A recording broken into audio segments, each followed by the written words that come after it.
Our next speaker will go now to the keynote speakers.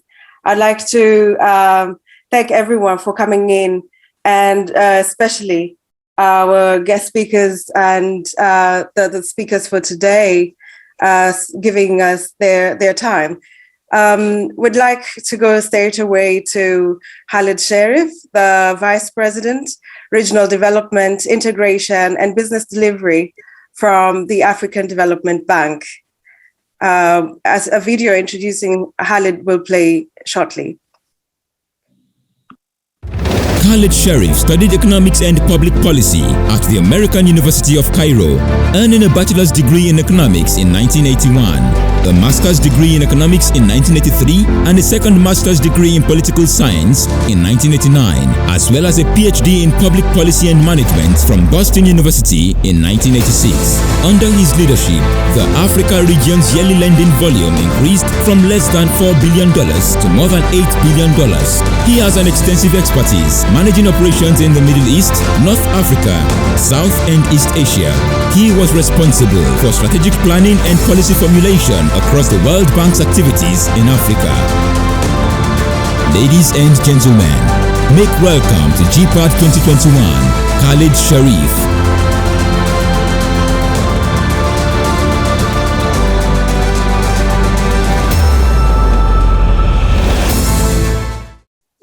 Welcome, KHALID. Nice to see you again. KHALID was there in the GPAD last year. Thank you for this solidarity. Well, thank you very much, and nice to see you again. And thank you for having me back. And welcome everyone to this the second edition of this very important forum. And I'm happy to be with you today. I've been asked to speak to you about partnerships. And how important partnerships are for the African continent. And what I'd like to do today is maybe just spend the 20 minutes that I was allotted to talk to you more broadly about Africa's development challenges and why partnerships are so important. So for all of you that have studied Africa and have worked in various countries, I've had the privilege of working across all the 54 countries of Africa. One of the things that I think you will find as an anomaly for when you compare it to any other continent is that on the African continent, about 24 of the African nations, of the 54 regional member countries of the African Development Bank, are on the continent more generally. These 24 countries have an interesting economic reality, and that economic reality is that gross domestic product has been steadily increasing, varying in terms of growth rates in real terms between 3, 4, sometimes 5%. But GDP per capita lags behind consistently. So GDP per capita in real terms either stays stagnant, actually either declines, or increases at a peg of, say, less than 2%. Now, this is a phenomenon that has continued on for decades. So how is it then that in almost half of Africa's 54 countries, you do see a pattern of countries getting richer while their populace is not benefiting from that wealth? That trickle-down effect is actually not happening. So how can you have real growth in GDP that is not accompanied by real growth in in GDP per capita? That is, the country, as I said, countries are getting wealthier while the populace is not benefiting from that trickle-down effect. For all of you that might find this to be an anomaly, for Africa, it simply isn't. And the anomaly exists primarily because when you have a country like Sierra Leone, where your primary exports are gold and diamonds, the investment that you're getting is foreign direct investment, and that foreign direct investment is creating demand for mining jobs, but is not basically creating demand for labor across a broader subsector or a group of subsectors. The primary investment is coming into the mining sector for gold, for diamonds, for extractives more generally. Now, what that does especially as prices of gold have continued to rise, the price of diamonds on commodity markets have continued to rise, is it shows you that the GDP for Sierra Leone in real terms continues to grow, but GDP per capita is not growing as wealth is being created for the state, but not for the populace. This kind of foreign direct investment effectively creates jobs, low income jobs in the mining sector, and virtually nowhere else. And additionally, the value addition that comes from the export of diamonds, as an example, is not in Sierra Leone. It's the diamond that is mined, isn't polished, isn't put on a stone, and then sold from Sierra Leone.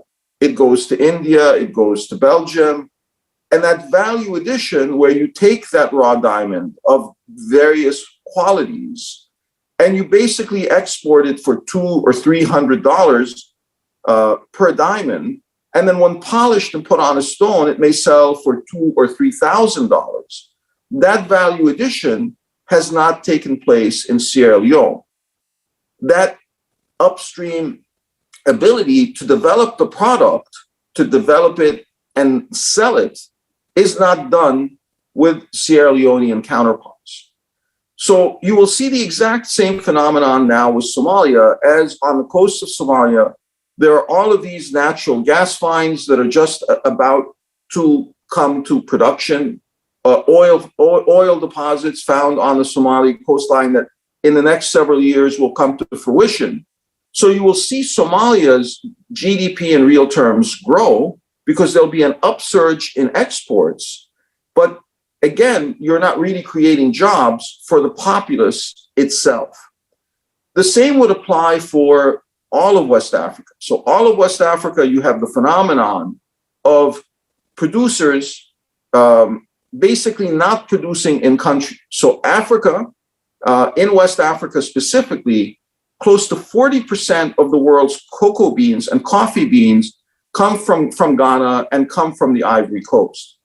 But what you're exporting is the coffee bean. You're not exporting the coffee.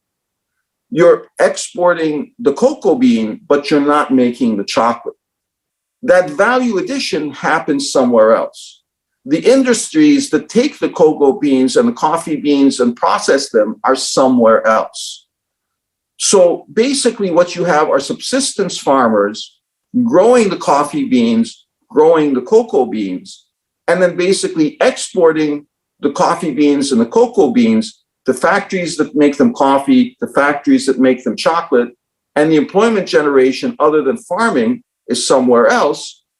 The employment is somewhere else. The industry is somewhere else, but more importantly, the value addition is somewhere else. So from cocoa bean to chocolate, from coffee beans to coffee, the value addition can be as much as 3,000 to 4,000%. That value addition is not taking place in either the Ivory Coast or in Ghana. And what this is it's lost wealth creation. And so wealth creation is Africa's biggest challenge. So if we're talking about 24 countries where people live off less than $4 a day of 54 countries in Africa, and of those 24 countries, people living off less than $2 a day, let's just take those 18 countries. Because labor is a derived demand, derived from the demand for goods and services, if you live off less than $2 a day, you don't have disposable income, not significant disposable income anyway. When you don't have significant disposable income, you do not have the ability to consume. When you don't consume, the domestic private sector doesn't get a signal to produce. And if the domestic private sector doesn't get a signal to produce, demand for labor is stymied. That is, demand for labor is literally non-existent. So in all of these countries, we see unemployment remaining roughly stagnant at about 30 to 40%, and we're not making progress. Now, you can only solve the unemployment problem if you create wealth.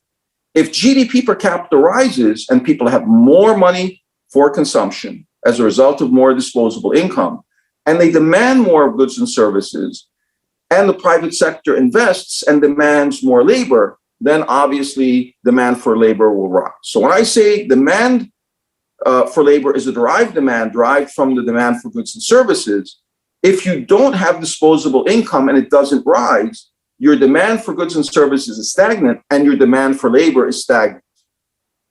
So this is Africa's primary challenge in 18 countries, to create wealth and to get GDP per capita to rise in real terms, and to rise at levels consistent with growth of GDP in real terms. But this will not happen unless the industries of today that are taking the coffee beans and the cocoa beans don't bring to our shores in Africa, don't bring to our shores in the Ivory Coast, to our shores in Ghana, some of the manufacturing to create jobs, and some of the manufacturing either second stage or third stage or fourth stage value addition. So in turn, you also then bring some of this wealth back to the continent. So when I think of partnerships, I think of partnerships that are specific, not country partnerships, but partnerships between the companies, the multinationals that make the products, that make the cocoa beans into coffee, that make the coffee beans into coffee. So when these global multinationals do not bring jobs to the continent, do not bring the value addition to the continent, then you don't get the wealth creation. And the partnership that you need is all about corporate social responsibility. So let's not make the mistake of talking about partnerships from the perspective of partnerships between one nation or another, or the African Continental Free Trade Agreement now, for example, to try and create partnerships between countries in Africa to create more of a common market. All of this is good. But remember, Africa needs the technology to produce. It's the multinational corporations that are buying the raw materials from Africa that can give you that technology. If they don't give you that technology, if they don't give you that value addition, if they don't give you that manufacturing, GDP per capita will basically not grow at rates when we see GDP growing in real terms. So the takeaway you should have from this discussion is very, very simple. Africa is being mined for its raw materials. This was the Africa of the 50s, the Africa of the 60s, the Africa of the 70s, the Africa of the 80s, the Africa of the 90s, the Africa of today. But if you are basically going to be mined for your resources, you are going to be exporting the gold that is going into the cell phone, but you're not getting the value addition from making the cell phone. You have lost that 6,000% in value addition that goes into that final product. If you're not part of that value chain, if you're not part of the supply chain of at least even those intermediate products, and you're just basically marginalized to being the exporter of just the raw material, you're not getting the technology, you're not getting the job creation, you're not getting the wealth creation. You have mining jobs, you have farmers growing cocoa beans and coffee beans. Very interestingly, if you've ever been to the north of the Ivory Coast, as I was, when I saw two little children, I gave them a piece of chocolate that I just happened to have. They didn't know what chocolate was. Their parents, who were basically growing cocoa beans, didn't know what chocolate was. So they are the people producing the core raw material to making a product that they have never seen. They are subsistence farmers. So the poverty trap of the 18 poorest countries in Africa, the fragile states, is also the responsibility of all of us. It is the responsibility of the corporations that the multinational corporations that have to do better in helping these countries do better. I think nations are very good at helping Africa, but Africa doesn't need help.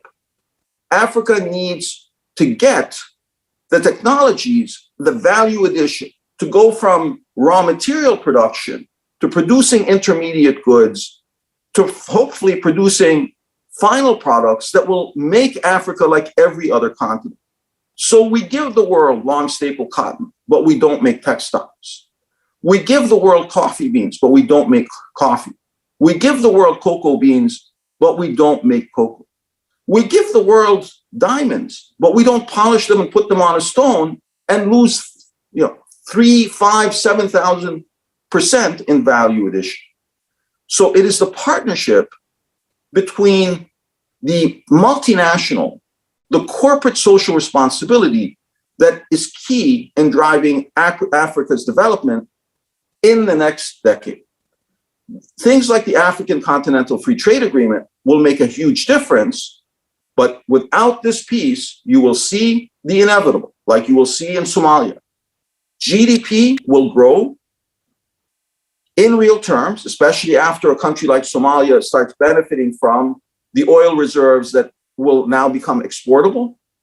But this will not trickle down to the populace at large because jobs won't be created easily. And that trickle down effect takes decades to help a country, to help a populace. So we don't want an Africa where we consistently see growth in GDP, but we don't see growth in GDP per capita. What I have just described is that rationale for why this happens. We cannot have an Africa where in 18 countries, people live off less than $2 a day. That consumption doesn't rise, that domestic private sector doesn't come to be, the demand for labor doesn't come to be, and we get caught in not just a poverty trap, but a significant level of unemployment in the 30 to 40% that you never overcome. For Africa to do better, corporations have to do better, multinationals have to do better. And this concept of nations helping nations also means that we have to work with the corporate sector to basically present a new deal for Africa that gives it the opportunity to be a wealthier Africa and a more prosperous Africa. Thank you very much.